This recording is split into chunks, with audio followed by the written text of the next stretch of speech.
அது கண்டிப்பா ஏற்றுக்கொள்ள முடியாது. பிரதானத்துவம் இந்த கூட்டத்தில் கூட்டப்பட்டது. ஏன் இவ்வளவு ஒரு கன்ஃபியூஷன்? நான் ரொம்ப சிம்பிளான ஒரு பத்தி அவருக்கு வேற எந்த விதமான ரைட்ஸும் கிடையாது. நேர்பட பேசு நிகழ்ச்சிக்கு உங்கள் அனைவரையும் அன்போடு வரவேற்கின்றேன். இன்றைய நிகழ்ச்சியில் நாம் பாதிக்க இருக்கக்கூடிய தலைப்பு என்பது எப்படி இருக்கிறது விஜயின் 100 நாள் ஆட்சி. இதுதான் தலைப்பு. நான் விருந்தினர்களை உங்களுக்கு அறிமுகம் செய்து விடுகிறேன். பத்திரிகையாளர் திரு ஜீவ சகாப்தன் அவர்கள். வணக்கம் திரு ஜீவா.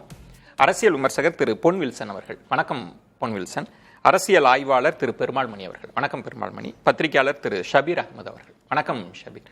வில்சன், உங்களிடமிருந்தே தொடங்குறேன். ஒரு 100 நாள் ஆட்சி ஒரு தராசு தட்டில் வச்சு மதிப்பிட்டா எப்படி மதிப்பிடுறது? இதுதான் இந்த விவாதத்தினுடைய நோக்கம். 100 நாள் ஆட்சி எந்த திசையில் போகுது, எப்படி மதிப்பிடுறீங்க வில்சன்? இப்போ இந்த 100 நாள் ஆட்சி நம்ம மதிப்பிடும் போதே ஒரு விஷயத்தை தெளிவாக சொல்லணும். என்ன அப்படின்னா, நிறைகளுக்கு 100 நாள் பெருமைக்கு தேடிக்கொள்ளுறது, குறைகளுக்கு 6 மாதம் அவகாசம் கேட்கறது. அப்படி இருக்கக்கூடாது. ரெண்டு ஆட்டமா இருக்காது. அதுதான் சொன்னேன். அப்போ 100 நாள்ன்றது கணிசமாக ஒரு காலாண்டு பட்ஜெட்டுக்கு உங்களுடைய ஆளுமை திறமையும் சாதனைகளையும் பெருமைகளையும் அதே நேரத்தில் வேதனைகளையும் பாராட்டவும் விமர்சிக்கவும் செய்யக்கூடிய ஒரு மதிப்பீடு தான் இது. ஒரு கணிசமான கால அவகாசம் மதிப்பீடு. இப்போ இந்த மதிப்பீடை பண்ணும் பொழுது எந்த விஷயத்தில் ஒரு அதிமுக ஆட்சி, திமுக ஆட்சி இல்லைன்னா காங்கிரஸ் ஆட்சியை தனிப்பட்ட முறையில் தனித்துவமாக நீங்கள் செய்த சாதனைகள் என்ன அப்படின்றது முக்கியம். தனித்துவம் நீங்க என்ன செஞ்சீங்க அதான் கேட்குறீங்க. அதுதான். அதாவது விஜய் அப்படின்னு சொன்னாலே ஒரு முத்திரை இருக்கணும்.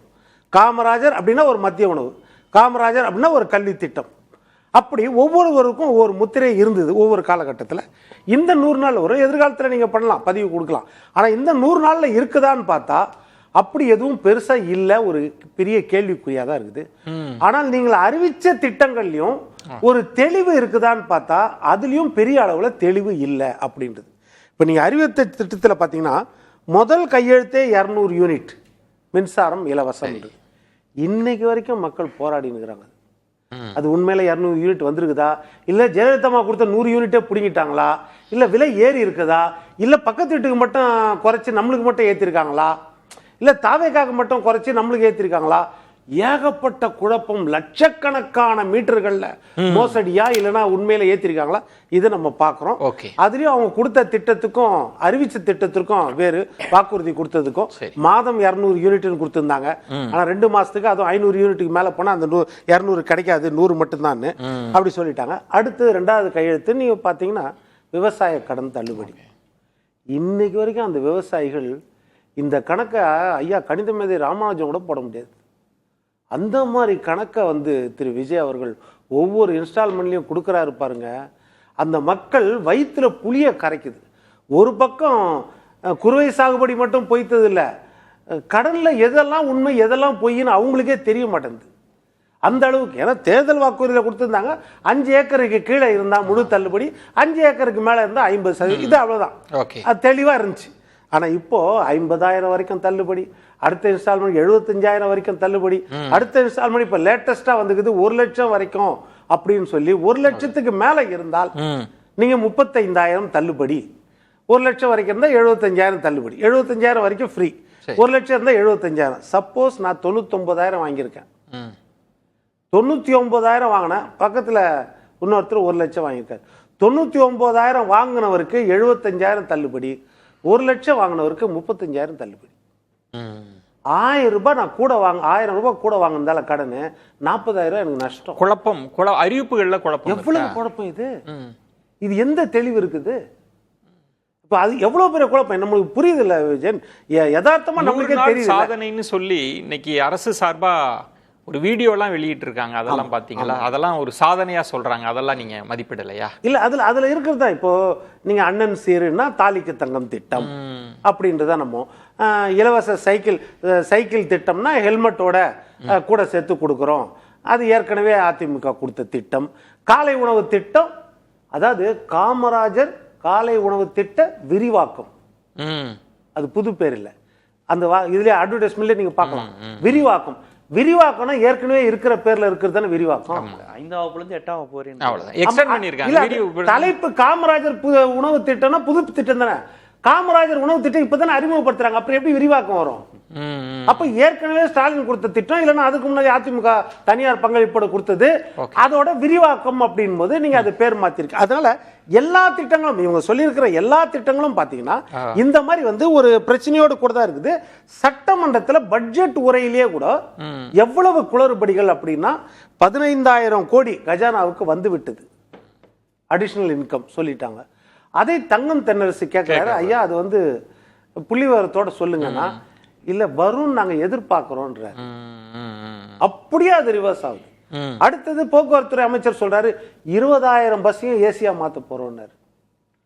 ஐயா எடப்பாடி ஆண்டவர் அந்த அனுபவம் உள்ளவர், அவர் சொல்றாரு ஐயா தரமான பஸ்ஸுங்க கொடுங்க, போதும் அது முடியாது, நடைமுறைக்கு சாத்தியம் இல்லை, வாய்ப்பு இல்லை. நீங்க சொல்றது வில்சன் ஒரு அனுபவமின்மை நிர்வாகத்தில் அப்பட்டமா தெரியுதுன்னு சொல்ல வரீங்களா? அதுதான் இந்த குழப்பத்துக்கு காரணமா இருக்குன்றீங்களா? இல்ல அது அனுபவம் இல்லாம வரலாம், தவறு கிடையாது.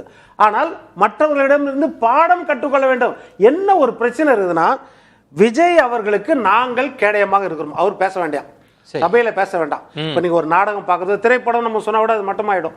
நாடகமோ திரைப்படமோ விழாவோ இல்லைன்னா சிறப்பு நிகழ்ச்சியோ, அந்த நிகழ்ச்சியை நம்ம போய் பாக்குறது எதுக்காக பார்ப்போம்னா அதுல கதாநாயகன் என்ன பேசுறாரு, வில்லன் சொல்ல வேணாம், எதிராளி என்ன பேசுறாரு, எதிர்கட்சியை சொல்லலாம், எதிராளி என்ன பேச, இதுதான் முக்கியம் சாராம்சம். அது ஒரு கலந்துரையாடலா இருக்கணும். அதாவது ஆளுங்கட்சி தரப்பா நல்ல கேள்வி கேட்பாங்க, எதிர்கட்சி தலைப்பா நல்ல கேள்வி கேட்பாங்க, ஆளுங்கட்சி தரப்பா நல்ல கேள்வி பதில் சொல்லுவாங்க. சில விஷயங்களை அதிக பிரசங்க திறமா கேட்டுருவாங்க எதிர்கட்சி, ஆளுங்கட்சி தரப்பையும் அதிக பிரசங்க திறமா வந்துடும். சில விஷயங்கள் தவறா கூட சொல்லிடுவாங்க, அதை சபாநாயகர் கட்டுப்படுத்துவார். சபாநாயகர் அவருக்கு இதுதான் சார் லைவ். கடைசி நாள் கிளைமேக்ஸ்ல வந்து நான் தயார் பண்ணிட்டு ஸ்கிரிப்ட் எல்லாம் அடிக்கிறோம் பாருங்க, எடப்பாடியாரையும் உதயநிதியும் அடிச்சிட்ட பிறகு இதை பற்றி மட்டுமே நீங்க விவாதம் பண்ணுங்க. பதில் தெரிவிக்க காலம் இருக்காது, பதில் தெரிவிக்க காலம் இருக்காது. ஒரு 2 ஹவர் பேசுவார் கண்டிப்பா. அந்த கடைசி நாள் எல்லாத்தையும் தூம் பண்ணிட்டு பிளாஸ்ட் பண்ணிட்டு போயிடலாம். இது வந்து திரைப்படம் இல்ல சார், பேசலாம், கலந்துரையாடல் இருக்கணும், அதுதான் முக்கியம். மணி இப்போ 2 விஷயம் அவர் சொன்னது வந்து தனித்துவம். இந்த 100 நாள் ஆட்சின்னா கூட ஒரு அதுக்குள்ள ஒரு ஆட்சிக்கான ஒரு சிக்னேச்சர் இருக்கும், அப்படி எதுவுமே இல்லை அப்படின்றதும் குழப்பம் இருக்கு, அறிவிப்புல குழப்பம் இருக்கு, ஒரு நீட்சி தான் இருக்கு, பேரை மாத்திருக்காங்க இதுல. அதை தான் அவர் சொல்றார், அந்த அனுபவமின்மை அங்கங்க அப்படியே வெளிப்படுது, அப்படிதான் மதிப்பிட முடியும் 100 நாள் என்றார். இந்த 100 நாள் அப்படின்னு சொல்லும்போதே கொஞ்சம் அப்படி ஒரு வாரத்துக்கு முன்னாடி மனசு போகுது. ஏன்னா இதே மாதிரி ஒரு நேர்பட பேசு நீங்கள் தான் அன்றைக்கி அதை ஆங்கர் பண்ணீங்க. அந்த ஷோ விட்டு இறங்கும்போது ஒரு தமிழக காவல்துறையில் இருக்கிற என் நண்பர் ஒருத்தர் அழைச்சி சொன்னார், கான்வாயை வந்து வாபஸ் வாங்கிட்டாங்க அப்படின்னாரு. அப்போது சரிப்பா நம்ம சோர்ஸுக்கிட்ட தலைவர் எங்கே இருக்காருன்னு கேட்டால் பட்டினம்பாக்கம் வீட்டில் இருக்காருன்னாங்க. இப்போ நானும் இங்கேருந்து அங்கே அந்த பட்டினம்பாக்கம் அந்த ஏரியா போகும்போது அவர் கான்வாய் இல்லாமல் அவரோட பனையூர் வீட்டை நோக்கி போனார். அப்போ அந்த சாலையில் நானும் ஒரு ஒரு டிஸ்டன்ஸில் அதை ஃபாலோ பண்ணி போனப்போ அவ்வளோ கனமாக இருந்தது. ஏன்னா அதுக்கு 2 நாளைக்கு முன்னாடி கான்வாய் எல்லாம் கொடுத்து ஒரு முதல்வருக்குரிய எல்லா மரியாதையும் கொடுத்து அந்த பயணம் இருக்குல்ல, அந்த பட்டினம்பாக்கத்துலேருந்து பனையூருக்கு போன அந்த நீண்ட பயணத்திலிருந்து இன்னைக்கு இந்த 100 நாளை பார்க்கிற பொழுது ஒரே ஒரு இடத்த மட்டும் நான் சொல்கிறேங்க. ஒரு ஜிஓ தமிழ்நாடு அரசு போட்டிருக்கு, பெரிய தொகைலாம் கிடையாது, 6 கோடி ரூபாய், 6 கோடி ரூபாய்க்கு ஒரு ஜிஓ போட்டு. என்ன ஜிஓனா இந்த புரோட்டோகால் இருக்குல்ல, மாவட்டங்களுக்கு முக்கியஸ்தர்கள் வராங்கல்ல, விஐபி விவிஐபி வராங்கல்ல, அவங்களுக்கு 3 கேட்டகரியா மாவட்டத்தை பிரிச்சு, இப்ப ஏர்போர்ட் இருக்கிற மாவட்டம், முக்கியமான கோயில் இருக்க மாவட்டம், இதெல்லாம் பிரிச்சு இந்த ஒவ்வொரு மாவட்டத்துக்கும் ஒரு குறிப்பிட்ட தொகையை ஒதுக்கி இருக்காங்க. தொகை ஒன்றும் பெரிய தொகையே இல்லை, 6 கோடி ரூபாய் தான். ஆனா அந்த 6 கோடி ரூபாயில தான் இந்த அரசு எவ்வளவு கவனமா நிர்வாகத்தை புரிஞ்சிருக்குங்கிறத நீங்க சொல்ல முடியும். ஏன்னா இவ்வளவு நாள் அந்த புரோட்டோகாலுக்கான பணத்தை வருவாய்த்துறையினர், அங்க ஒரு புரோட்டோகால் தாசில்தார்னு ஒருத்தர் இருப்பாரு, அரசாங்கத்தில் முக்கிய பதவி வைக்கிறவங்க எல்லாம் மாவட்டங்களுக்கு போறப்போ அவங்களுக்கு வாகனங்களை ஏற்பாடு பண்றது, உணவு ஏற்பாடு பண்றது எல்லாத்தையும் அவங்க தான் பார்ப்பாங்க. அப்போ அதற்கான பணம் எங்கேருந்து வரும்? அப்போ ஒரு அரசு எவ்வளவு துல்லியமா நிர்வகிக்குது அப்படிங்கிறத நீங்க பெரிய மாநிலத்துக்கு போட்ட 3 லட்சம் கோடி பட்ஜெட்ல இருந்து புரிய வேண்டாம். இந்த 6 கோடி ரூபாய் இருக்குல்ல, இதை நான் எந்த 2 புள்ளியோட இணைக்கிறேன். ஒன்னு சொல்றாரு, என்னோட அரசு ஒரு கிளீன் கவர்மெண்டா இருக்கும். 2வது மக்கள்கிட்ட நேரடியா சொன்னாரு, அவர் இன்னும் 20-25 ஆண்டு காலம் அரசியல் இருந்தா கூட அவர் சொன்ன ஒரு சொல்ல தாண்டி இன்னொரு சொல்ல அவர் பேச முடியாது. மக்கள்கிட்ட லஞ்சம் கொடுக்காதீங்க அப்படின்னு இந்த 75-80 ஆண்டு கால சுதந்திர இந்தியால ஒரு முதல்வர் நேரடியா சொல்றாரு, மக்கள்கிட்ட லஞ்சம் கொடுக்காதீங்க. சார் இந்த 2 புள்ளியும் வந்து இடம் இருக்குல்ல சார், நான் ஊழலும் மேலே இருந்து பண்ண விட மாட்டேன், கீழே இருக்க நீங்க லஞ்சமும் கொடுக்க வேண்டாம் அப்படிங்கறத நீங்க ஒரு இடத்துல தெளிவா புரிஞ்சுக்கணும்னா இந்த 6 கோடி ரூபாயில இருந்து நீங்க இந்த அரசை புரிஞ்சுக்கலாம். 2 விஷயம் நீங்க சொல்றது பெருமாள்மணி. இந்த விஐபின்றது அதுக்கு முன்பு தான் அரசு அலுவலகங்கள்ல ஒரு அலுவலர் பேசுறாரு, எல்லாம் வராங்கல்ல, எந்த செலவுல நாங்க கணக்கு எடுக்க முடியும், நீங்க பணத்தை வாங்காதீங்கன்னா சொல்லிட்டு போனா இந்த செலவெல்லாம் யாருன்றதை நீங்க கனெக்ட் பண்ணி பேசுங்க. இப்ப நீங்க சொல்ல வர்றது இந்த 100 நாள்ல ஒரே ஒரு விஷயம், ஊழல் இல்லாம போயிடுச்சு இல்ல சார்? அப்படியா? என்னன்னு சொல்றேன் சார். சார் திராவிட இந்த மண்ணுக்கு என்ன சார் பண்ணல? இருவரும் முன்னேற்ற கழகங்கள், என் உடம்பிறப்பு ஜீவா கூட இருக்காரு, என்ன சார் பண்ணல? எல்லாம் பண்ணாங்க சார். சார் முசோரியில இருக்கக்கூடிய IAS பயிற்சி எடுக்கிறாங்கல்ல, அங்க தமிழ்நாட்டினுடைய திட்டங்கள் 14 திட்டங்கள் பாடங்களா இருக்கு.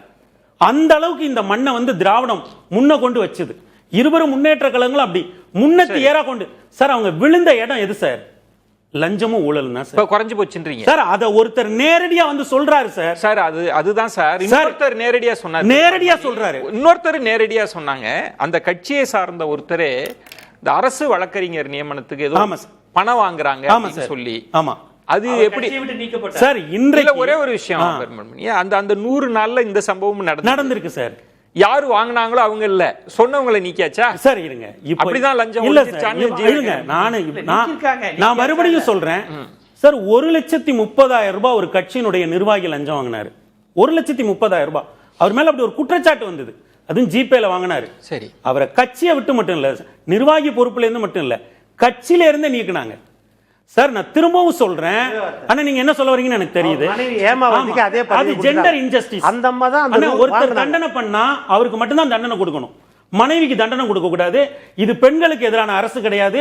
நீங்க அஇஅதிமுக வந்துட்டு பெண்களுக்கு எதிராக பேசாதீங்க சார். ஒரு குடும்பத்துல பண்ணா கணவனுக்கு கொடுக்கலாம், இல்ல கணவன் தவறு பண்ணா பையனுக்கு கொடுக்கலாம். இது தவறே கிடையாது. சட்டமே என்ன சொல்லுது? ஒருவர் தண்டனை பண்ணா அவருக்கு தான் தப்பு தண்டனை கொடுக்கணும். குடும்ப ஆட்சின்னு சட்டம் தெரியாம இருக்கிறது நீங்க பேசுறது. நான் இல்ல, நீங்க என்ன சொல்ல வரீங்க சார்? இருங்க அண்ணா வரல. அண்ணா ஒரே ஒரு பாயிண்ட், இந்த 100 நாள் ஆட்சியிலும் இந்த ஆட்சியிலுக்குள்ள இருக்கிறவங்க மீது ஊழல் குற்றச்சாட்டு, கட்சியினர் காசு வாங்க வருது சார். நில விஷயத்தில் இத நீங்க எப்படி சார்? புலனாய்வு பத்திரிகைகள், இந்த மாநிலத்தில் இருக்கக்கூடிய புலனாய்வு பத்திரிகைகள் கடந்த 10 வருடங்களா என்ன எழுதினாங்க, அல்லது கடந்த 10-20 வருடங்களா என்ன எழுதினாங்கன்னா, அவர் 10 கோடி வாங்கிட்டாரு, இவர் மச்சான் வாங்கிட்டாரு, இவர் இங்க கொண்டு போயிட்டாரு, இவர் இங்க வீடு கட்டி இருக்காரு, இவருங்க இந்த கார்ல எல்லாம் எழுதினாங்க சார். இன்னைக்கு என்ன சொல்றாங்கன்னா, குற்றம் சாட்டப்படுகிறது, சொல்லப்படுகிறது, வாங்கியதாக சொல்லப்படுகிறது, சிலர் வாங்க வேண்டும் என்று நினைக்கிறார்கள் சார். நான் என்ன சொல்றேன், அங்க இருந்த மெக்னானிமிட்டி என்ன? 500 கோடி, 1000 கோடி. இங்க என்ன சார் சொல்றீங்க? குற்றச்சாட்டா 5 லட்சம், 10 லட்சம். நான் அதை நியாயப்படுத்தல. ஆனால் ஒரு சட்டசபைக்குள்ளே ஒருத்தர் சொன்னாரு, நீங்க clean government sir, clean government நோக்கி அண்ணன் ஒன்னு சொன்னார்ல, காமராஜருக்கு எப்படி ஒரு கல்வி திட்டமோ ஒவ்வொரு முதல்வருக்கும் ஒரு சிக்னேச்சர் இருக்குன்னு ஒன்னு சொன்னார்ல சார். இந்த அரசினுடைய சிக்னேச்சர் திட்டம் லஞ்சம் ஊழல் இல்லாத ஒரு தூய ஆட்சியை அமைக்கிறது தான் இந்த அரசினுடைய இலக்கு சார். நாங்க 25 வருஷ குப்பையை கிளீன் பண்ணிட்டோம். நீங்க லஞ்சம் 25 வருஷ குப்பையை நீங்க 100 நாள்ல கிளீன் பண்ணணும்னு சொல்லி நாங்க பண்ணுவோங்கிறோம். கான்ட்ராக்டர்கள் உதாரணம், பள்ளி உரிமையாளர்கள் பேட்டி கொடுக்கறாங்க, டிடிசிபில கான்ட்ராக்டர்ஸ் சொல்றாங்க, இது வரைக்கும் பணம் கொடுத்தோம், இப்ப கொடுக்கலாம்ங்கறாங்க. அப்ப இதெல்லாம் பார்க்காம சார் நாங்க சுத்தம் பண்ணிட்டு இருக்கோம். 25 வருட சவால் எங்க தோள்ல இருக்கு. நாங்க ஒரு இன்றைக்கு அறுதி பெரும்பான்மை இல்லாத ஒரு அரசாங்கமா இருக்கோம். நான் ஒரு பாயிண்ட், நீங்க 100 நாள்னப்ப வில்சன் ஒரு இடம் சொன்னாரு, ஒரே ஒன்னு இல்லனா உங்கள்ட்ட நான் திரும்ப மணி சொல்றது நியாயம் தான், கரெக்ட், முயற்சி செய்றாங்க, நம்ம பாராட்டுறோம், இல்லன்னு சொல்லவே இல்லை. ஆனா எதுல இருந்து ஆரம்பிக்கும் அப்படின்னா, முதலாக உயிரை கொடுத்து ஒருவனை வெற்றி பெற வைத்திருக்கிறானே அமமுக தலைவர் டிடிவி தினகரன், அந்த காமராஜர் கிட்ட திருட்டுத்தனமா கார்ல உட்கார்ந்து கையெழுத்து வாங்கி வீடியோ போட்டது யார் சார்? அதை பிடிச்சாங்களா சார்? அதை வெளியே கொண்டு வந்துட்டாங்களா? பாருங்க, சட்டப்பேரவை ஊழலின் ஊற்றுக்கண்ணு அங்கதான் சார் ஆரம்பிச்சது. சட்டப்பேரவைக்குள்ள இவர் குறிப்பிடுகிற அந்த நபரே நான் இந்த அரசை ஆதரிக்கிறேன் அப்படின்னு சட்டப்பேரவை சொன்னாரு. நீங்க குற்றம் சாட்டுறதுக்கு முன்னாடி அந்த உறுப்பினர் என்ன பேசினாரு, அவர் பலது பேசி இருக்கிறார். நான் பெருமாள்மணி, நீங்க சொன்ன இடம்ன்றது நீங்க ஒரு புள்ளியில இருந்து தொடர்றீங்க, நான் அதை ரொம்ப கவனிக்கணும், விவாதத்துல அதுதான் தேவைன்னு நினைக்கிறேன். விஐபிக்கான இந்த 6 கோடி ஒதுக்குனது, இது ஊழல் அற்ற ஒரு அரசுக்கான சாட்சின்னு நீங்க கொண்டு வரீங்க. இவர் வில்சன் சொல்ற பாயிண்ட் இருக்குல்ல, இன்னைக்கு கூட சட்டமன்றத்தில் பேசுறாங்க, ஓட்டுக்கு காசு கொடுக்கிறது தான் ஜனநாயகத்தையே சீரழிக்குதுன்னு. அதை விட மோசமானது மக்கள் மேண்டேட்டை மாத்தி எம்எல்ஏக்களை கொண்டு வர்றது அப்படின்றது. இப்ப அவர் என்ன சொல்றாரு, நீங்க அங்கிருந்து தான் தொடங்கி இருக்கிறீங்க, நீங்க எப்படி ஊழலை பத்தி அரசியல் சாசனம் விதித்த வரைமுறைகள் படிதான் தேர்தல் நடக்கு. அரசியல் சாசனம் விதித்த வரைமுறைகளின் படிதான் எம்எல்ஏக்கள் தேர்ந்தெடுக்கப்படுறாங்க. எனக்கு சொல்லுங்க சார், தாவேக அரசு எந்த எம்எல்ஏ விஷயத்துல அரசியல் சாசனத்துக்கு புறம்பா சட்டத்துக்கு புறம்பா ஒன்ன பண்ணன்னு சொல்லுங்க சார். நான் பொறுப்பேற்கிறேன் சார். சட்டத்துக்கு புறம்பா அரசியல் சாசனம் வகுத்த நெறிமுறைகளுக்கு புறம்பா பாயிண்ட் என்ன, நான் பொறுப்பேற்கிறேன் சார். நீங்க பொறுப்பேற்றுங்க. வில்சன் கேட்கிற ஒரு கேள்வி, காமராஜர் வந்து அவர் வந்து அவர் வர்றாரு, அவர் வந்து தேர்ந்தெடுக்கப்பட்ட ஒரு உறுப்பினர், கட்சியில அவங்க தினகரன் அவங்க இருக்கிறாங்க.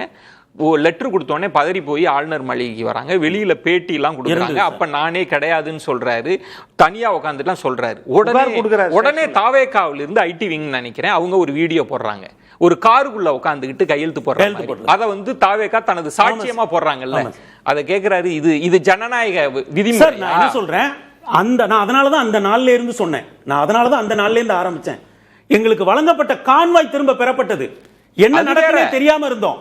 அன்றைக்கு அரசியலாக அது இருந்தது. ஆனா அது நகர்ந்து இன்னைக்கு அந்த உறுப்பினர் என்ன சொல்றாரு, நான் மனப்பூர்வமா இந்த அரசு. அது வேற.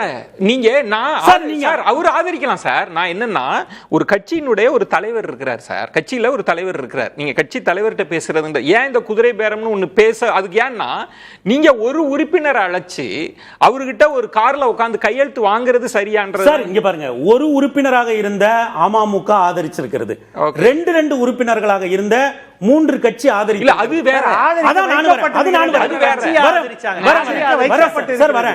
அஇஅதிமுகவில் இருந்து 25 பேர் ஆதரித்திருக்கிறார்கள். சரி சார், இந்த அரசை வெவ்வேறு நிலைகளில் வெவ்வேறு தரத்துல தன்மேல ஆதரிச்சிருக்காங்க சார். இருங்க, கட்சி, நான் அதனாலதான் சொல்றேன், சட்டத்திற்கு உட்பட்டு அரசியல் சாசனம் வகுத்த வரைமுறைகளின்படி எதுக்காக முதலமைச்சர் போனாரு? 144 பேர் 25 பேர் போட்டாங்களா? 144 பேர் போனாரா?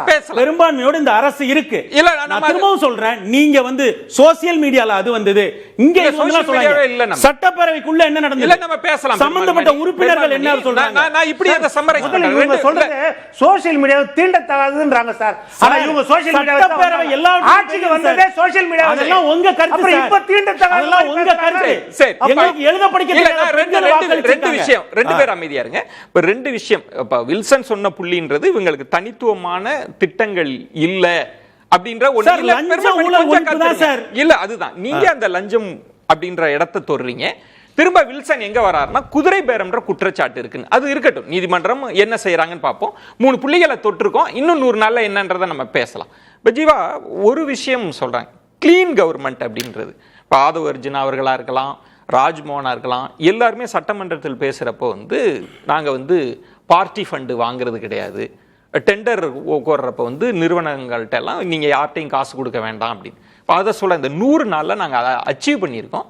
எந்த முதல்வரும் இது வரைக்கும் சொல்லவே இல்லை, கேட்டால் கொடுக்காதீங்க, என் பேரை சொல்லுங்க, இதுதான் எங்களோட ஒரு தனித்துவம்ன்றார். எப்படி பாக்குறீங்க இந்த 100 நாள் லஞ்சம் ஊழல் கொடுக்காதீங்க, லஞ்சம் கேட்டா போய் போலீஸ்ல கம்ப்ளைண்ட் பண்ணலாம், அப்படிதானே?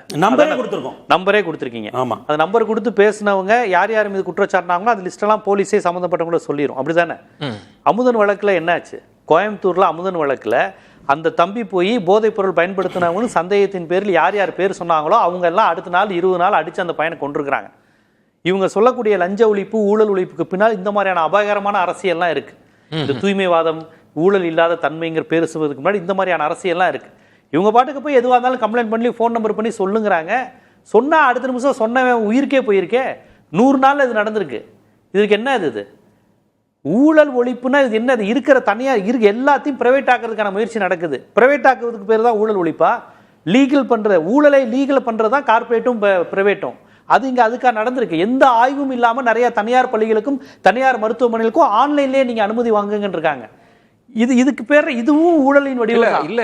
ஆன்லைன்னா இடைத்தரகர்கள் இல்லாம நீங்க எதுவும் காசு வாங்கி ஒரு அழுத்தம் கொடுக்காம இருக்கிறதுக்கு தான் டிரான்ஸ்பரன்சி, வெளிப்படைத்தன்மை வரதுக்கு தான் ஊழலை குறைக்கிறதுக்கான. நிர்வாகத்திடமும் தனியாரிடம் இருந்து பணம் வாங்காம நாங்க செஞ்சு தரோம்னு சொல்றீங்க. எந்த ஆய்வும் இல்லாமல் எந்த விஷயம் இல்லாம பிரைவேட் செக்டார் உள்ள வருது, மத்திய அரசு தலையீடு வருது. மத்திய அரசு எத்தனை பிரைவேட் ஸ்கூலு எத்தனை இதுக்கு நீங்க ஆய்வு உடனடியாக கொடுத்துருக்கீங்க? எந்த அடிப்படையில் கொடுத்துருக்கீங்க? எதுக்குமே ப்ரொசீஜர் இருக்கு சார். அது எதுவுமே இல்லாம நடந்துட்டு இருக்கு. எந்த ஆதாரம் இல்லாம குற்றச்சாட்டுறாரு ஐயா. எந்த ஆதாரம் இல்லாம அவர் என்னன்னு சொல்லுங்க. எத்தனை தனியார் ஒரு பள்ளி சொல்லுங்க, எந்த பள்ளின்னு ஒரு பள்ளி சொல்லுங்க. எங்க லைவ்ல தானே இருக்கீங்க, சொல்லுங்க. சிபிஎஸ்இ மருத்துவமனை எந்த ஊர்ல எந்த பள்ளின்னு சொல்லுங்க. ஆய்வு இல்லாம வந்திருக்கு. 10 நிமிஷம் நடவடிக்கை எடுக்கிறோம். எந்த பள்ளி எந்த ஊர்ல எந்த ஆய்வு இல்லாம நான் கொடுத்தோம் சொல்லுங்க. காசு வாங்காம கொடுத்துருக்கோம். அத நீங்க ஏதோ நாங்க ப்ரொசீஜரை மீறி சொன்னதா அபாண்டமா சொல்றாருங்க ஐயா. அதாவது ஊழல் ஒழிப்பு, இந்த லஞ்சம் வாங்காம இருக்கிறது, இது குறித்த வரையறையிலேயே மிகப்பெரிய ஒரு மாற்று கருத்து விஷயங்கள் இருக்கு. 19 இது எல்லாமே சங்கர் படத்துல வர மாதிரி தான் இவங்களுக்கு.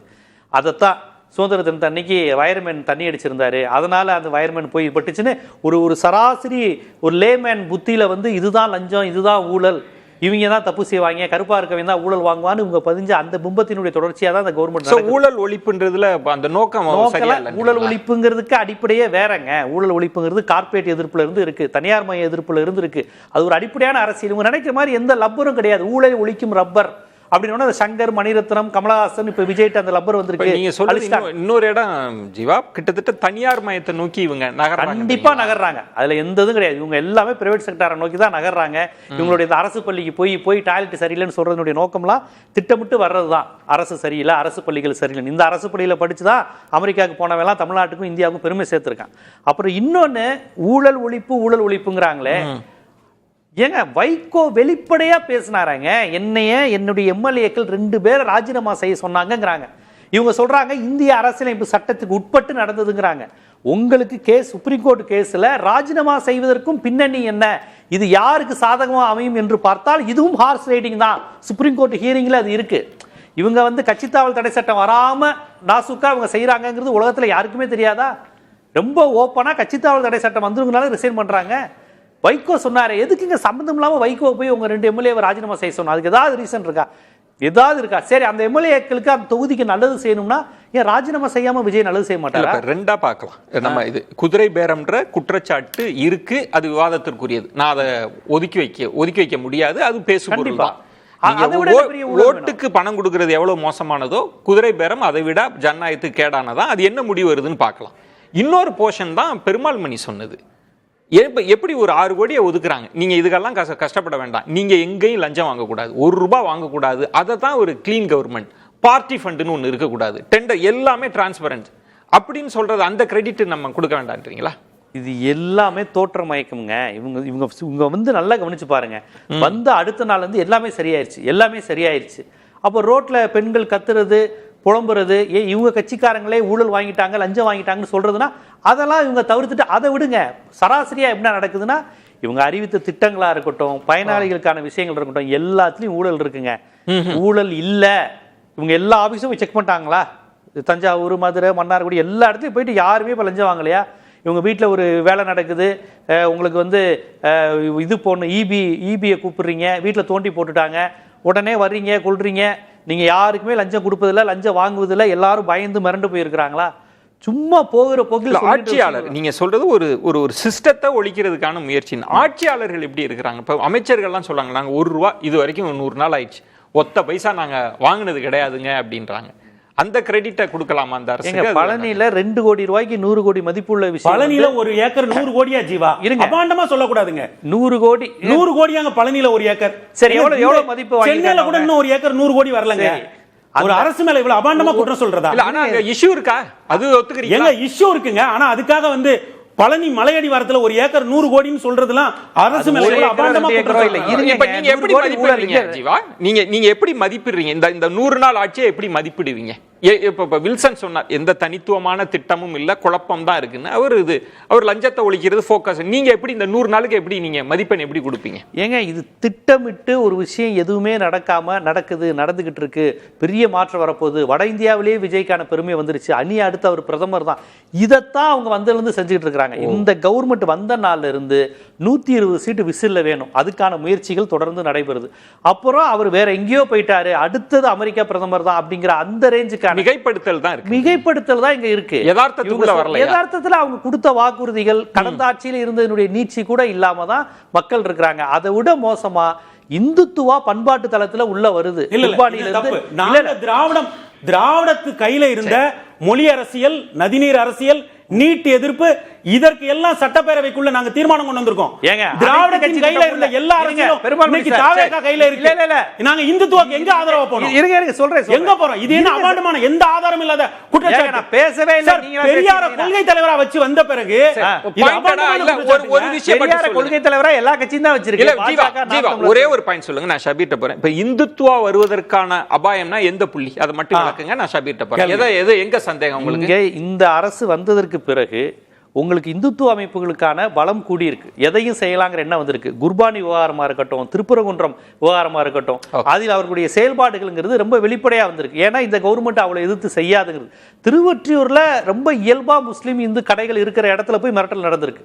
இந்த மாதிரி விஷயங்கள் நடக்கிறது மட்டும் இல்ல, இன்னொன்னு சொல்லிடுறேன், இந்துத்துவ அமைப்பு அப்படி இதாயிட்டாங்கன்னு சொல்லி ரொம்ப பலமா இருக்கிறாங்க, நம்பிக்கை காப்பாத்துறாங்க இந்த அரசு. அவங்க கண்டிப்பா இந்த அரசு மீது அவங்களுக்கு அவ்வளவு நம்பிக்கை இருக்கு. கூட்டணி கட்சியினர் எல்லாம் விட்டு இடதுசாரிகள் கூட்டணி கட்சியினர் என்ன நடந்திருக்கு, அப்படி என்ன எடுத்து பேசியிருக்காங்க? காங்கிரஸ் என்ன பேசியிருக்கு? காங்கிரஸ் வந்த உடனே ஆளுநருக்கு ஆதரவா தானே பேசினாரு விஸ்வநாதன். இந்த மாதிரி விஷயங்கள் தான் நடக்குது. அது மட்டும் இல்ல, ஜபமாலைகள் வரதையும் சேர்த்து தான் சொல்றேன். ஜபமாலை வர்றதும் ஆர்எஸ்எஸ் அஜெண்டா தான். இது எல்லாமே ஆர்எஸ்எஸ் வருவதற்கான வித்து தான். உங்கள் பார்வை 100 நாள் ஆட்சி எப்படி மதிப்பிடுறீங்க? ஜீவா அவர்கள் பேசுறதை கேட்கும்போது ஒரு 115 நாளைக்கு முன்னாடி ஜீவா எப்படி பேசிட்டு இருந்தாரோ அதே மாதிரி தான் ஜீவா பேசிட்டு இருக்காரு. எல்லாத்தையும் மிகைப்படுத்துறாங்க, மிகைப்படுத்தல். அதாவது அவர் ஒன்று சொன்னார், லீகலாக எல்லாமே கொண்டு வந்துட்டாங்க, நடக்கிற மாதிரி இருக்கு அப்படின்னு. கடந்த ஆட்சி காலங்கள்லாம் பார்த்தீங்கன்னா உங்களுக்கு பார்ட்டி ஃபண்ட் அப்படின்ற ஒரு விஷயமே அது ஒரு பேரலல் கவர்மெண்ட் செட்டப் மாதிரி நடந்துட்டு இருக்கும். அதாவது நீங்கள் எந்த இடத்துலையும் பார்ட்டி ஃபண்டு கொடுக்காம எந்த காரியமும் நடக்காது அப்படின்ற ஒரு நிலை என்பது உருவாக்கப்பட்டிருந்துச்சு. அது இன்ஸ்டிடியூஷனலைஸ் கரப்ஷனாக மாறி இருந்தது. அந்த ஒரு சிஸ்டமாகவே வச்சுருந்தாங்க. நீங்கள் பார்ட்டி ஃபண்ட்னா இவ்வளோ % நீங்கள் கொடுத்துருங்க அப்படின்னு வெளிப்படையாகவே கேட்பாங்க. நீங்கள் பார்ட்டி ஃபண்டு கொடுக்காம திமுக ஆட்சி காலத்திலையும் அதிமுக ஆட்சி காலத்திலையும் எந்த ஒரு திட்டத்தையும் உங்களால் எடுக்கவும் முடியாது, எந்த ஒரு கான்ட்ராக்டையும் உங்களால் ஒரு கான்ஸ்டிடியூஷன் ஒரே ஒரு அப்படின்ற ஒரு நிலை. ஒரு விளக்கம் மட்டும் இல்ல ஒரே ஒரு இதுக்குள்ளே ஒரு சின்ன விளக்கம் எடுத்துவாங்க. இப்ப நம்மளோட தாரக மந்திரம்ன்றது லஞ்சம் கொடுப்பதும் தவறு, வாங்குறதும் தவறு தானே. இப்ப பார்ட்டி ஃபண்டுன்னு நிறைய பேசுறாங்க. அப்படி யாராவது கம்ப்ளைண்ட் பண்ணியிருக்காங்களா? இல்ல கொடுத்தவங்க மீது ஏதாவது லீகல் ஆக்ஷன் இருக்கா? எதுவுமே இல்லாம பார்ட்டி ஃபண்டுன்னு பேசு பொருளாவே இருக்கே. இல்ல எதுவுமே நகரலையே. அதாவது கொடுத்தவர்கள் யாராச்சும் முன் கம்ப்ளைண்ட் கொடுத்தாங்கன்னா நடவடிக்கை எடுக்கலாம். இப்ப நீங்க லேண்ட் கிராபிங்னு பேசிட்டு இருந்தாங்க. ஆமா, இப்ப லேண்ட் கிராபிங்க்கு ஒரு செல்ல கொண்டு அதன் மீது நடவடிக்கை எடுக்கும் போது பலரும் கம்ப்ளைண்ட் கொடுத்தாங்க. அந்த கேசஸ்ல பெரிய அளவுல உங்களுக்கு போய் அப்படியே அந்த நிலங்களை எல்லாம் மீட்டு கொடுத்துட்டாங்களா அப்படின்னு பாத்தீங்கன்னா அதுவும் பெரிய அளவுல கொடுத்தவங்களையும் பிடிச்சி உள்ளுக்கு போடணும். இல்ல நீங்க இது கரெக்ட்டுங்க. பார்ட்டி ஃபண்ட் கொடுத்தாங்க, பார்ட்டி ஃபண்ட் நீங்க ஆதாயம் பெறறதுக்காக லஞ்சம் கொடுத்திருக்கீங்க. இல்ல நீங்க பார்ட்டி ஃபண்ட் அப்படின்றது மிரட்டப்பட்டு கேட்டு வாங்கி இருக்காங்க, பிடுங்கி இருக்காங்க அப்படின்னும் போது இது எல்லாமே விசாரணைக்கு உட்படுத்த வேண்டிய விஷயங்கள். புகார்கள் வந்தால் கொடுப்பாங்க. பட் இந்த நடைமுறை இல்லை அப்படின்னு யாரும் சொல்ல முடியாது. இது நடைமுறையாக இருந்தது. பார்ட்டி ஃபண்ட் நாங்க வாங்குறது இல்லை அப்படின்னு சட்டமன்றத்திலேயே அரசாங்கம் அறிவிக்கிறது. நீங்க கான்ட்ராக்டர்ஸ் மீட்டிங்கை கூப்பிட்டு, அது இபியில் இருக்கட்டும் அல்லது பிடபிள்யூடியில் இருக்கட்டும், கான்ட்ராக்டர்ஸ் மீட்டிங்கை கூப்பிட்டு பார்ட்டி ஃபண்ட் கொடுக்காதீங்க, நாங்கள் கேட்பதில்லை அப்படின்னு ரொம்ப வெளிப்படையாக அவங்க அனௌன்ஸ் பண்றாங்க. ஜீவா அவர்கள் சொன்னார், ஸ்கூலுக்கு பர்மிஷன் வாங்குறாங்க, ரெக்கக்னேஷன் கொடுக்குறாங்க அப்படின்னு. கடந்த காலங்களில் ஸ்கூலுக்கு எப்படி ரெக்கக்னேஷன் வாங்கிட்டு இருந்தாங்க தெரியுமா? டி நகரில் ஒரு ஆஃபீஸ் இருக்கும். நீங்கள் பள்ளிக்கு ரெக்கக்னேஷன் வாங்கணும்னா அரசாங்கத்தில் பேப்பர்ஸை சப்மிட் பண்ணிட்டு நீங்கள் அந்த ஆஃபீஸுக்கு போய் வேற பேப்பர்ஸை கொடுத்தாதான் இங்கே பேப்பர்ஸ் மூவ் ஆகும். இப்படி ஒரு செட்டப்பை உருவாக்கி இருந்தாங்க. அரசகுமார் ஏன் சிறையில் இருக்கிறார்? அரசகுமார் சிறையில் இருப்பதற்கான காரணம் என்ன? அரசகுமார் மீது அவருக்கு எதிராக 120 பேர் ஏன் கம்ப்ளைண்ட் கொடுத்திருக்காங்க? என்ன நடந்திருக்கிறது? நீங்க ஒரு பள்ளி கட்டிடம் சரியா இருக்கா இல்லையா அப்படின்னு பார்த்து ஒரு சர்டிபிகேட் கொடுக்க வேண்டியது ஒரு அரசாங்க அதிகாரியோட வேலை. இதுல ஒரு ரொம்ப முக்கியமான ஒரே ஒரு ஷபீர் நீங்க சொன்னது நான் முக்கியமா முடிச்சிடுறேன். ஒரு அரசாங்க அதிகாரியுடைய வேலை. அந்த அரசாங்க அதிகாரி அந்த வேலையை செய்வதற்கு நீங்க வேற ஒருவர் முடிவெடுப்பாரு, இந்த ஸ்கூலுக்கு பர்மிஷன் கொடுக்கணுமா இல்லையா அப்படின்ற விஷயங்கள்லாம் பண்றதுக்கு நீங்க ஃபயர் கம்ப்ளைண்டா அந்த ஸ்கூல் இருக்கா இல்லையா அப்படின்றதுக்காக பணம் கொடுக்க வேண்டிய ஒரு கட்டாயம் என்பதை உருவாக்கி இருக்கிறார்கள். இதெல்லாம் ஒரு சிஸ்டமா அவங்க அதை செஞ்சுட்டு இருக்காங்க. அதை தான் காவல்துறையினர் விசாரிச்சுட்டு இருக்காங்க. இப்ப ஏன் பள்ளிகளை நடத்தக்கூடிய அந்த சங்கங்கள் கம்ப்ளைண்ட் கொடுத்திருக்காங்க. அப்போ இந்த நடைமுறை எல்லாம் மாற்றப்பட்டிருக்கிறது அப்படின்னா இதை வரவேற்கணுமா, வரவேற்க கூடாது? இந்த இடம் தான் எனக்கு ஒரு இது. இப்போ அரசகுமார்ன்ற விவகாரத்துல அரசகுமாரை தாண்டி ஆளும் வர்க்கம் நோக்கி அது நகர்ந்திருக்கா, அந்த வழக்கு நகர்ந்திருக்கான்னு இன்னும் நமக்கு தெரியல, வரட்டும். இப்ப பழனி விவகாரத்திலேயே பெருமாள்மணி சொல்றார், புலனாய்வு இதழ்கள் சொல்றதெல்லாம் நம்ம எடுத்துக்க முடியுமான்ற மாதிரி. ஏன்னா பழனி விவகாரத்திலையும் அமைச்சர் மீதெல்லாம் குற்றச்சாட்டு இருக்கிற மாதிரி இப்ப இதெல்லாம் பொத்தாம் பொதுவா இருக்கிற குற்றம் இன்னும் நிரூபிக்கவே படலன்ற. எப்படி விசாரணையில இல்லாத ஒரு விஷயத்தை எப்படி நிரூபிக்கலன்றீங்க? ஒரு நபர் விசாரணையில தானே ஒரு அரசகுமார் என்ற ஒரு நபர் கைது செய்யப்பட்டிருக்கிறார், அவர் மீது குண்டாஸ் போடப்பட்டிருக்கிறது, அந்த வழக்கு என்பது இன்னும் விசாரணையில் இருக்கிறது. இந்த தொடர்புல யார் யார் இருக்காங்க, இந்த பணம் எங்க போயிருக்கு அப்படின்னா, ஒரு கிரைம் நடக்கும்போது என்ன சொல்லுவாங்கன்னா ஃபாலோ த மணி ட்ரெயில் அப்படின்வாங்க. நீங்க காசு எங்க போகுது அப்படின்றத ஃபாலோ பண்ணீங்கனாலே உங்களுக்கு வந்து அந்த கிரைம் எஸ்டாப்ளிஷ் பண்ணுவதற்கான வேலைகள் நகர்ந்திருக்கு. அதெல்லாம் விசாரணையில இருக்கு, விசாரணையில தான் இருக்கு. இப்போ விசாரிக்காம ஒருத்தர் எப்படி கைது பண்ணல? அவர் மேல இருக்காருங்க. நீங்க குற்றச்சாட்டுங்கிறது அரசகுமார் இருக்கார் சார். நீங்க ஒரு அமைப்பு உருவாக்கி நீங்க ரெண்டு விஷயத்துக்கு நீங்க வந்து குழப்பல, நீங்க வந்து ரெண்டு விஷயத்தை குழப்பறீங்க. ஒண்ணு, அரசகுமார் கைது செய்யப்பட்டது ஆதாரம் இல்லாமல் இந்த அரசாங்கம் அப்படி சொல்ல நீங்க ஒரு அமைப்பு சொல்றீங்க. அரசகுமார்ன்ற ஒரு நபர் ஒரு தனி ஆபீஸ் போட்டு வாங்கிட்டு இருந்தார்ன்ற வரைக்கும் குற்றச்சாட்டு தான், அது விசாரணையில வரட்டும். இந்த பணம் இங்க போச்சுன்னு சொல்றீங்கல்ல, ஆளும் வர்க்கத்துக்கு போச்சுன்னு சொல்றீங்கல்ல, அது நிரூபிக்கப்பட்டிருக்கான்னு கேக்குறேன். இந்த பணம் ஆளும் வர்க்கத்துக்கு போல அப்படின்றது உங்களுக்கு எப்படி தெரியும்? நீங்க எப்படி சொன்னீங்க? அதான் விசாரிச்சுட்டு, அதுதான் விசாரணை. ஆளும் வர்க்கத்துக்கு போயிருக்கிறது என்பதுதான் குற்றச்சாட்டு. குற்றச்சாட்டு தான், குற்றச்சாட்டு, அதுதான் கம்ப்ளைண்ட். நான் என்னுடைய பள்ளிக்கு என்னுடைய ஸ்கூலுக்கு ரெகக்னிஷன் வாங்குறதுக்கு என்கிட்ட பணம் கேட்டாங்க, மிரட்டி பணம் வாங்குனாங்க, வசூல் பண்ணாங்க. இந்த அது வரைக்கும் நான் மறுக்கல ஷபீர் அப்படின்னு அவங்க சொல்றாங்க. இல்ல நான் அத மறுக்கல ஷபீர். அதை விசாரிக்க கூடாது அப்படின்னு எப்படி பாத்தீங்களா? நான் அப்படி விசாரிக்கவே நான் சொன்னது வேற ஷபீர். இல்ல ஷபீர், 15000 பள்ளிகள் இருக்கிறது. ஷபீர் நான் உங்கள்ட்ட கேக்குறது இல்ல ஷபீர் கொடுக்கிறதுல இல்ல ஷபீர் ஊழல் நடந்திருக்கிறது, முறைகேடு நான் சொல்றது நீ விசாரிக்கறாங்க அப்படின்னும்போது நான் தவறுனே சொல்ல. இது வந்து யாருக்குமே தெரியாம நடந்திருக்கிறதா அப்படினா நீங்க எப்படி சொல்ல முடியும்? இல்ல நான் கேட்பது ஷபீர், நான் ஒரு நான் கேக்குறது மட்டும் என்ன, நான் ஒரு விஷயம் சொல்லிறேன் உங்களுக்கு. நீங்க ரெண்ட கனெக்ட் பண்றீங்க. நீங்க இப்ப ஜூவில நீங்க சொன்னீங்க இல்லையா, ஜூனியர் விகடன்லயும் புலன் விசாரணை பத்திரிகையிலயும் இது வந்திருக்கு அப்படின்னு. கடந்த திமுக ஆட்சியின் போது பள்ளி கல்வித்துறையில் இப்படி ஊழல் நடக்கிறது அப்படின்னு ஜூனியர் விகடன் பத்திரிகையில வந்துச்சு. அப்போதைய அரசாங்கம் ஏன் அதை விசாரித்து நடவடிக்கை எடுக்கவில்லை? அப்ப இருந்த அரசாங்கத்துக்கு இந்த மாதிரி ஒரு தனியார் நிறுவனம் வந்து இந்த மாதிரி வேலைகளை பார்த்துட்டு இருக்கு. இல்ல ஷபீர், ரெண்டாவது கேக்குறேன், இன்னொன்னு பிடி அரசகுமார் என்பவர் யார்? இல்ல அவர் மேல குற்றம் என்ன, அவருடைய பொசிஷன் என்ன? ஷபீர் நான் என்ன சொல்றேன், நிர்வாகி, அதுதான் பொறுப்புல இருக்காரு, ஒரு பதவியில இருக்காரு. நான் கேட் அவருக்கும் பள்ளி கல்வித்துறைக்கும் என்ன சம்பந்தம்? இல்ல ஷபீர், அதுதான் விசாரிக்கணும். அதுதான் நான் விசாரிக்கணும்ன்றேன். நீங்க என்ன சொல்றீங்க? விசாரிச்சிட்டு இருக்காங்க ஷபீர். நீங்க எங்க வரீங்கன்னா விசாரணை வரைக்கும் நம்ம இருக்கல. நீங்க என்ன சொல்றீங்கன்னா பள்ளி கல்வித்துறையில ஊர்ஜிதப்பட்ட முடிவாக நீங்க தீர்ப்பு எழுதினீங்க. அந்த இடத்துல தான் நான் என்ன தீர்ப்பு எழுதுன சொல்லுங்க. நீங்க வந்து ஆட்சி இந்த இதுக்கும் ஆட்சியாளர்களுக்கும் கனெக்ட் இருக்கு. கடந்த ஆட்சியில அதுதானே சொன்னீங்க.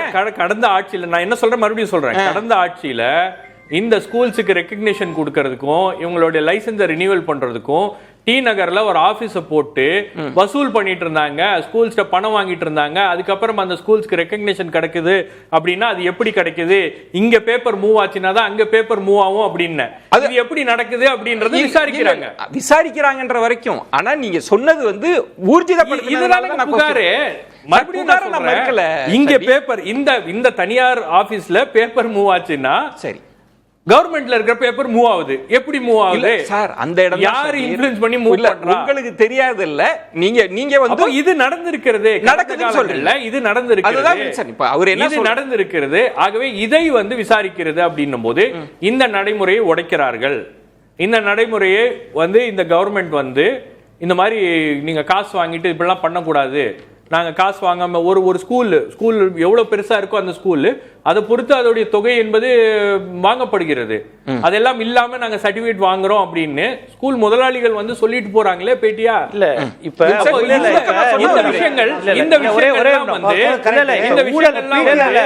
இந்த விஷயங்கள்லாம் வந்து ஒரு அரசாங்கம் நடவடிக்கை எடுக்கிறது அப்படின்னும் போது நாம் அதை வரவேற்க வேண்டுமா இல்ல அதுல வந்து குற்றம் கண்டுபிடிக்க வேண்டுமா அப்படின்றதான் கேள்வி.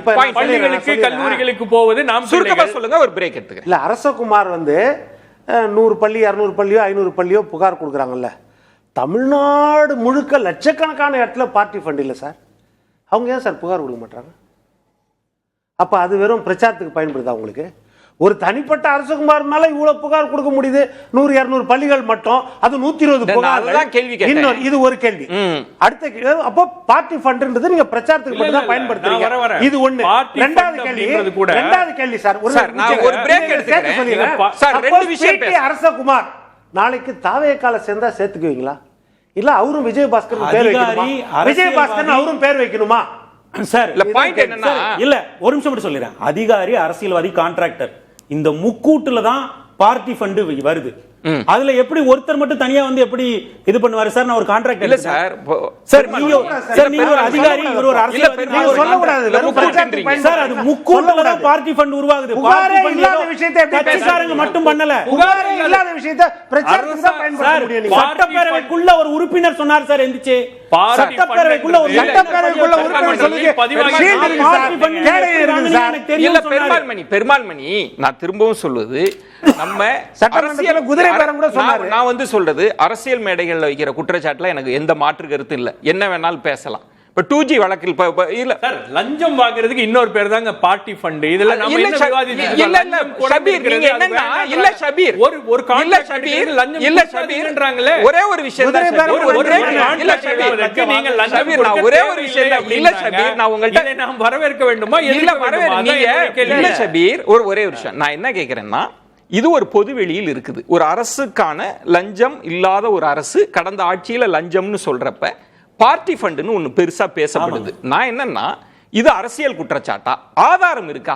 இப்ப சட்டமன்றத்திலே கேட்டார்ல எதிர்கட்சி தலைவர், அந்த ஆதாரம் என்னங்க அப்படின்னு பேசினா இன்னும் மக்களுக்கு துலக்கமா இருக்கும். நம்ம அரசியலா பேச வேண்டாம்ன்றதுக்காக தான் நான் ட்ரை பண்றேன். அடுத்த சுற்று நம்ம இன்னும் கொஞ்சம் நகரலாம் நினைக்கிறேன். வில்சன் எல்லாம் சுருக்கமா சொல்றதுன்றது, இப்ப ஷபீர் சொன்ன பாயிண்ட் அப்படின்றது அது பொதுவெளியில் பேசப்பட்ட ஒரு விஷயம் தான், பார்ட்டி ஃபண்ட் அப்படின்னு. இப்போ பெருமாள்மணி சொன்ன மாதிரி வெளிப்படையா டிக்ளேர் பண்றாங்க. ஒரு அரசுல அமைச்சர் பேசுறாரு, யாரும் பார்ட்டி ஃபண்ட் கொடுக்க வேண்டாம், யாரும் லஞ்சம் வாங்க வேண்டான்ற ஒரு இடம் இருக்கு. அது 100 நாளுக்கான ஒரு அளவுகோல் இல்லையா? இப்படி வெளிப்படையா ஒரு அரசு நகருது இல்லை. இல்லை, நான் தான் சொன்னேன், இது புதிய அரசு. ஆரம்ப கட்டத்தில் ஒரு பக்கம் இவருடைய பேச்சு இந்த மாதிரி இருக்குது, நம்ம பாராட்டுறோம், வரவேற்கிறோம். ஆனால் இன்னொரு பக்கம் இவருடைய செயல்பாடு அதை நோக்கியே தான் இருக்குது.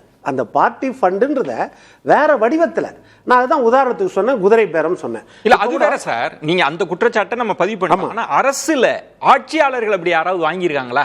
அதுதானே கேட்கறேன். ₹1 கூட ஆட்சியாளர்கள் விஷயத்துல ஒரு பானை சோற்றுக்கு ஒரு சோறு பதம் சார், 100 நாளைக்கு. அது நீங்க ஒரு 3 வருஷம் ஆயிடுச்சுன்னா நம்ம மற்றதெல்லாம் பேசலாம். முதல் சோரே ஞான சௌந்தரி என்ற விழுப்புரத்தை சேர்ந்த ஒரு அப்பாவி வழக்கறிஞர் பெண் நேரடியா குற்றம் சாட்டுறாரு. அவங்களும் பிடி அரசகுமார் மேல குண்டர் சட்டத்தில் போட்டீங்களா? இல்ல அந்த வழக்கை எடுத்து நடத்துனீங்களா? அரசு பதவிக்கான இப்ப ஆமா, எவ்வளவு பெரிய விஷயம். நேரடியா பொதுச் செயலாளர் மாதிரியே குற்றம் சொல்றாங்கல்ல. அது அப்போ அது முதல் உதாரணம் இல்லையா? அப்போ யோசிச்சு பாருங்க. அடுத்து இதே மாதிரிதான் சட்டம் ஒழுங்கு பிரச்சனையும் சரி, பெண்கள் பாதுகாப்பு விஷயத்திலும் சரி, மற்றபடி நீங்க வந்து ஒரு ரீல்ஸ் போட்டீங்கன்னா, எதனா போட்டீங்கன்னா 20 கைது. ஆனால் ஸ்ரீவைகுண்டம் சரவணா இன்னைக்கு வரைக்கும் விசாரணை இல்லையா? நான் வந்துடுறேன், நான் திரும்ப வந்துடுறேன். 2 விஷயம் நம்ம ஒவ்வொரு அளவுகோல், ஏன்னா 1 மணி நேரத்தில் பேசிட முடியாதுன்னு. இரட்டை நிலைப்பாடு இருக்கா? இந்த அரசுலையும் குற்றம் இருந்தா நடவடிக்கை கிடையாது, எதிராளிகள் மீது ஒரு தப்புனா உடனே அப்படின்ற அந்த தன்மையை தானே சொல்றாரு. வெளிப்படையா சொல்லி ஒரு அரசாங்கத்துல குறைகள் இருக்கலாம், நிறைகள் இருக்கலாம். குறைகள் இந்த அரசாங்கத்துல இல்ல அப்படின்லாம் சொல்ல முடியும். இந்த அரசாங்கத்துல நிறைய குறைகள் இருக்கு. அமைச்சர்களுடைய நடவடிக்கைகள், பொதுவெளியில் அவர்களுடைய பேச்சுக்கள், பொதுவெளியில் அவர்களுடைய செயல்பாடுகள், இதெல்லாமே விமர்சனத்துக்குள்ளாக வேண்டிய விஷயங்கள். அதை சரி செய்ய வேண்டிய இடத்துல முதலமைச்சர் இருக்கிறார். நான் ஏற்கனவே சொன்னது போல அரசாங்கத்தில் பல நல்ல விஷயங்கள் வந்து செய்திருக்கிறார்கள். குறிப்பாக ஊழல், லஞ்சம், இந்த போதைப் பொருள் கலாச்சாரத்தை ஒழிப்பதற்கு, அதிகாரிகளை வந்து நடவடிக்கை எடுப்பதற்கு முடக்கி விடுறது, இதெல்லாம் வந்து அவங்க பண்ணியிருக்காங்க. இன்னொரு பக்கம் பார்த்தீங்கன்னா அதே காவல்துறை எல்லை மீறக்கூடிய நடவடிக்கைகள்லாம் இருக்கு. கஸ்டோடியல் வயலன்ஸ், கஸ்டோடியல் டெத்ஸ் வந்து இந்த கவர்மெண்ட்ல நடந்திருக்கு. முதல் இஷ்யூவாக, முதல் ஆர்ப்பாட்டமாக காவல் நிலைய மரணங்களுக்கு எதிராக தான் வந்து முதலமைச்சர் விஜய் அவர்கள் அப்போதைய தாவேகா தலைவராக அவர் வந்து நின்று போராடினார். அந்த எல்லா குடும்பங்களையும் வந்து கூட நிக்க வச்சு போராடினாரு. அப்போ அந்த மாதிரி இருக்கக்கூடிய அந்த சமயத்துல இந்த மாதிரி பிரச்சனைகள் வரும்போது இதை சரி செய்வதற்கான நடவடிக்கைகள் என்ன? அப்போ அவங்களுக்கு கீழே வந்து என்ன இன்ஸ்ட்ரக்ஷன்ஸ் போகணும்? ஒரு சம்பவம் நடந்திருக்கிறது அப்படின்னும் போது உடனடியாக நடவடிக்கை எடுக்கக்கூடிய இடத்துல அந்த அதிகாரிகள் வந்து தள்ளப்பட வேண்டும். அதிகாரிகள் வந்து முழுக்க முழுக்க அவங்கள காப்பாத்திக்கிறது தான் பார்ப்பாங்க, கவர்மெண்ட் மிஸ்கைட் பண்ண தான் பார்ப்பாங்க. பட் கடந்த ஆட்சி காலத்துல செக்ரட்டரியேட் காலனில நடந்த கஸ்டோடியல் மரணத்துக்கு நேர்மாறாக என்ன நடந்துச்சோ அதுக்கு நேர்மாறாக முதலமைச்சர் அறிக்கை படிக்க வச்சாங்க. அது இந்த அரசாங்கத்தில் கூடாது. அப்ப ரொம்ப ஜாக்கிரதையாக இருக்க வேண்டும். நீங்க அதிகாரிகளை டீல் பண்ணும்போது, அதாவது ஒரு ஹோஸ்டைல் அட்மாஸ்பியர் தான். இன்னைக்கு எப்படி வந்து எதிர்கட்சி எல்லாம் ஒரு அதிர்ச்சியான ஒரு நிலையில இருக்காங்களோ, தாவேக 100 நாட்கள் ஆட்சி நடத்தி முடிச்சிட்டாங்களா அப்படின்ற மாதிரி ஒரு அதிர்ச்சியில இருக்காங்களோ, அதே போன்றுதான் அதிகாரிகளும் அதே அதிர்ச்சியில தான் இருக்காங்க. பல விஷயங்களை உங்களுக்கு விஷயம் தெரியலன்னா மிஸ்கைட் பண்ணிடுவாங்க. ஜீவா, இப்ப இப்படி புரிஞ்சுக்கலாம், 100 நாள் ஆட்சி தான் எல்லாம் இருக்குன்றது. இப்ப ஷபீர் சொல்றது நோக்கம் சரியானதா இருக்கு, அவங்களோட நோக்கம் இது. உள்ளுக்குள்ள சிக்கல் இருந்தாலும் அதை சரி செய்யற இடத்துக்கு நகருவாங்கன்ற நம்பிக்கையை வெளிப்படுத்துறாரு. இல்லைங்க, நான் வந்து இந்த பரப்புரையின் மீதே எனக்கு சந்தேகம் இருக்கு. எல்லாமே சரியா, இவர் கிளீன், இவர் வந்தா எல்லாம் சரியாயிரும் அப்படிங்கிற அந்த விஷயமே நான் இது பண்றேன். பள்ளிக்கூடங்கள்ல லஞ்சம் வாங்குறது நிப்பாட்டிருச்சு, கட்சிக்காரங்க பணம் போடுறது நிப்பாட்டிருச்சு அவங்க சொல்றாங்க. அதனுடைய பலன் யாருக்கு கிடைக்கணும்? மாணவர்களுக்கும் மக்களுக்கும் தானே கிடைக்கணும். எந்த தனியார் பள்ளிகள்ல இவங்க லஞ்சம் வாங்கின பள்ளிகள்ல வெளிப்படையாக கல்வி உரிமை சட்டத்தின் கீழ் நாங்கள் ஸ்கூல்ல இவ்வளவுதான் ஃபீஸ் வாங்குறோம்னு வெளிப்படையா எழுதி போட்ட ஒரு தனியார் பள்ளி சொல்லுங்க. திமுக லஞ்சம் கொடுத்தாங்க, அவங்க ஃபீஸ் நிறைய வாங்கினாங்க, சரி இந்த ஃபீஸ் தான் வாங்குறோம், டொனேஷன் வாங்கல, நன்கொடை கிடையாதுன்னு எழுதி போட்ட ஒரு தனியார் பள்ளி இந்த அரசு வந்ததுக்கு அப்புறம் லஞ்சம் தான் ஒழிஞ்சிருச்சுல. லஞ்சம் ஒழிஞ்சிருச்சு, ஊழல் ஒழிஞ்சிருச்சு, பார்ட்டி ஃபண்ட் ஒழிஞ்சிருச்சு. திமுக அதிமுக மாவட்ட செயலாளர் எவனும் கேட்க மாட்டான். அண்ணன் விஜயண்ணா இருக்கிறார், ஏன் ஃபீஸ் ஸ்ட்ரக்சரை நீங்க வெளியே போடல? கல்வி உரிமை சட்டம் கோத்தாரி குழுல இருந்து சொல்லப்படுறது. ஒருவேளை அடுத்த ஆண்டு குறைய வாய்ப்பு இருக்கா? அப்படி வரும்னு நினைக்கிறீங்க? இந்த முறை லஞ்சம் எல்லாம் குறைஞ்ச அடுத்த ஆண்டு அப்படி வரும்னு நினைக்கிறீங்க? இல்ல நீங்க நம்பலையா? அப்படி இருக்காதுன்றீங்க. ஏங்க இப்பயே நடக்கலையேங்க. ஏங்க இவங்க சொன்னது, அதாவது லஞ்சம் ஊழல் ஒழிப்புங்கிறது அல்டிமேட்டா கல்வித்துறையில ஊழல் ஒழிஞ்சா யாருக்கு நன்மை கிடைக்கணும்? ஏழை அந்த பெனிஃபிட் போய் சேரலன்றீங்க. பெனிஃபிட் போய் ஏங்க அந்த கான்செப்ட் நடந்திருந்தா நடந்திருக்குமே. சரி, அப்ப லஞ்சம் வாங்கல, அப்ப ஏன் குறைக்கல? எந்த தனியார் பள்ளி மீது நீங்க நடவடிக்கை எடுத்தீங்க? இந்த ஒரு கேள்வி இருக்குல்ல. அப்புறம் எல்லாருக்கும் தெரிஞ்ச விஷயம், டாஸ்மார்க் இந்த பாட்டு தான் முதலமைச்சரா உட்கார்ந்துருக்காரு. 20 ரூபா வாங்குறாங்கிறத குடிமகன்கள் எல்லோருமே சொல்றாங்க. எல்லா டாஸ்மார்க்லயும் வாங்குறாங்க. அப்புறம் இன்னொன்னு, இந்த மேனிபுலேஷன் பண்றதுக்குல ஒரு பார்ட்டி இந்த டாஸ்மார்க் வந்து ஒழிச்ச உடனே டி நகர்ல இப்பயும் அந்த கடை இருக்கு. ஒரு பார்ட்டி போய் வேகமா 45 வருஷமா இருந்த கடையை மூடிட்டாங்கன்னு மூடின கடைக்கு முன்னாடி பண்ணாங்க. இதத்தான் சொல்றேன், இவங்க பண்ணிக்கிட்டே இருக்கிறாங்க. ரெண்டு விஷயம் பெரும்பான்மை இந்த மாதிரியான விவாதத்துல நம்ம அரசியல் கொள்கை, அரசமைப்பு சட்டம் பேசணும்னா பார்வையாளர்கள் தெரியலன்னா டிஸ்கஸ். இப்போ ஒரு 20 ரூபா வாங்குறாங்க, இப்போ ஜீவா சொல்றாருன்னு வச்சுங்களேன், நம்ம மாத்தி பேசினா நம்ம சாமானியர்களை போய் சந்திக்கணும்ல. இப்ப அந்த 10 ரூபாய் என்னாச்சுன்னு ஒரு கேள்வி எழுப்புறது. 10 ரூபாய் 20 ரூபாயா மாறி 20 ரூபாய் மிகைப்படுத்துதல் தான் இருக்குன்றதை எப்படி எடுத்துக்கிறீங்க சார்? 717 கடைகளை அரசு மூடி இந்தந்த கடைகளை நாங்க வந்து மூடி இருக்கோம் அப்படின்னு பட்டியல் கொடுத்திருக்கு. பாரோட அந்த பகுதியில திறந்திருக்காங்க. பட்டியல் நவீன பார் வசதியோட சூப்பர் மல்டி ஸ்பெஷாலிட்டி இப்போ வரல. அமைச்சர் ரொம்ப தெளிவா ஒன்னு சொன்னாரு, இந்த 10 ரூபாங்கிறது டிப் ஆஃப் த ஐஸ்பர்க் தான். உள்ள பெரிய அளவுல மதுவிலக்கு துறையை உள்ள சீரமைக்க வேண்டிய நிறைய விஷயம் இருக்கு. அதுலயே அவர் சொன்னாரு, இந்த 10 ரூபாய் அவங்க வாங்குறதுல என்னென்ன பண்றாங்க, அதை நாங்க எப்படி சீரமைக்கிறோம். சார், பணியாளர்களுக்கு சம்பளத்தை கூட்டி கொடுத்திருக்காங்க. ரெண்டாவது நான் ஒண்ணு சொல்றேன் சார், மதுவிலக்கு துறையில இந்த அளவுகோல் இல்ல. நான் ஒரு விஷயம் சொல்றேன், நான் சொல்றேன். அதாவது இல்ல ஒரே ஒரு விஷயம் நான் சொல்ல சார், 20 வருஷமா சார் 2003ல இருந்து 22 வருஷம் டாஸ்மாக் இருக்கு சார். இங்க பாருங்க, இல்ல நான் ஒரே ஒரு ஐயா இத மட்டும் சொல்லிடுறேன். டாஸ்மாக்ல அரசு கஜானாவுக்கே வராம சார் இவ்வளவு நாள் டாஸ்மாக்ல யூபிஐ பே கிடையாது. இப்ப கோர்ட் சொல்லிருக்கு நீங்க பில்லு கொடுக்கணும்னு சொல்லிருக்கு. ஐயா, டாஸ்மாக் என்ன நடந்ததுன்னு முதல்ல பார்த்துட்டு இந்த 100 நாள்ல இந்த அரசாங்கம் என்ன பண்ணுதுன்னு பாருங்க. ரெண்டு விஷயம் நான் பார்க்க மாட்டேன். ரெண்டு விஷயம் பெருமாள் வெறும் அந்த 10 ரூபாய்னா நீங்க அந்த 10 ரூபாய் தாண்டி வர மாட்டீங்கன்னா அங்க இல்ல பெருமாள் மணி. நம்ம பேசினப்போ 10 ரூபான்றது கடந்த ஆட்சியாளர்கள் மீது வைக்கப்பட்ட மிகப்பெரிய குற்றச்சாட்டு. 10 ரூபாய் வாங்குறோம், இதை கலெக்ட் பண்றோம், கிட்டத்தட்ட 40,000 கோடி 50,000 கோடி நம்ம குடும்பத்துக்கு போகுது. இதுதானே குற்றச்சாட்டு. ஆனா இப்ப அந்த 10 ரூபாய்க்கு திரும்ப நம்ம என்ன சொல்றோம்னா விளக்கம் சொல்றோம். இல்லங்க, இந்த 10 ரூபாய் வாங்கினாதான் இதை செய்ய முடியும், அதை செய்ய முடியும்ன்றது விளக்கம் தான் சொல்றோம். அப்ப அந்த குற்றச்சாட்டு என்ன? இல்ல சார், உள்ள என்ன நடக்குன்னு உள்ள ஒவ்வொரு இடத்துலயும் இந்த இப்போ அவர் என்ன சொல்றாரு, புதிய வகை இதுவரை மார்க்கெட்ல ஒரு சில லாபி மட்டும் தான் பாட்டில் கொடுத்துட்டு இருந்தாங்க. இப்போ புதுசா நாங்க ஓபன் டெண்டர் கார்ட்டல உடைச்சிருக்காங்க சார். கார்ட்டல உடைச்சிருக்கோம், பணியாளர்களுக்கு சம்பளத்தை கூட்டி கொடுத்திருக்கோம். அதுக்கு அப்புறம் இப்ப பார் லைசென்ஸ் இப்ப எக்ஸ்டென்ஷன்ல இருக்கு.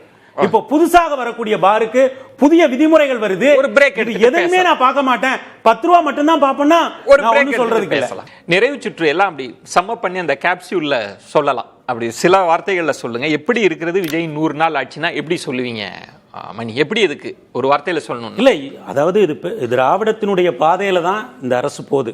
வளர்ச்சி திட்டங்கள், நலத்திட்டங்கள் எல்லாத்திலுமே அதே பாதையில தான். நிறுத்தப்பட்ட பல திட்டங்களை கூட கொண்டு வராங்க. ஆனா அவங்க தவற விட்ட ஒரு இடம் வந்து மேலே இருந்து வந்த ஊழல், கீழே இருந்த லஞ்சம். இந்த ரெண்டையும் அவர் அழிப்பதன் மூலம் ஒரு தூய ஆட்சிக்கு அவர் 100 நாள்ல விதை போட்டிருக்கார். ஜீவா இந்த 100 நாள் ஆட்சியை பொறுத்தவரை நான் சொன்னது வந்து ஸ்டாலின் டாக்ஸ்னு ஒரு 13 லட்சம் கோடி போகுது.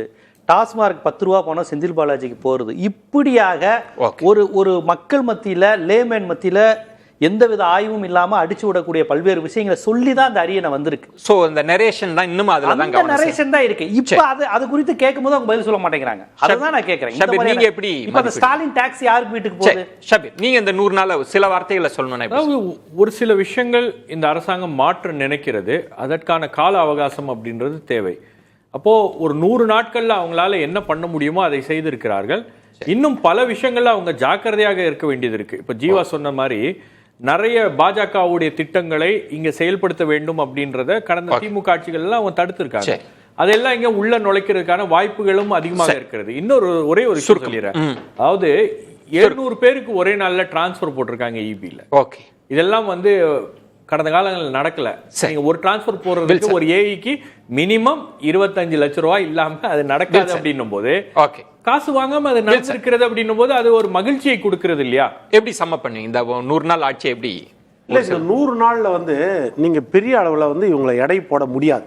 அதாவது எப்படின்னா, கெடுதல்களை நீங்க எடை போட்ட முடியும், சரி, ஆனா நல்லதுகளை எடை போட முடியாது. அது காலம் எடுக்கும்.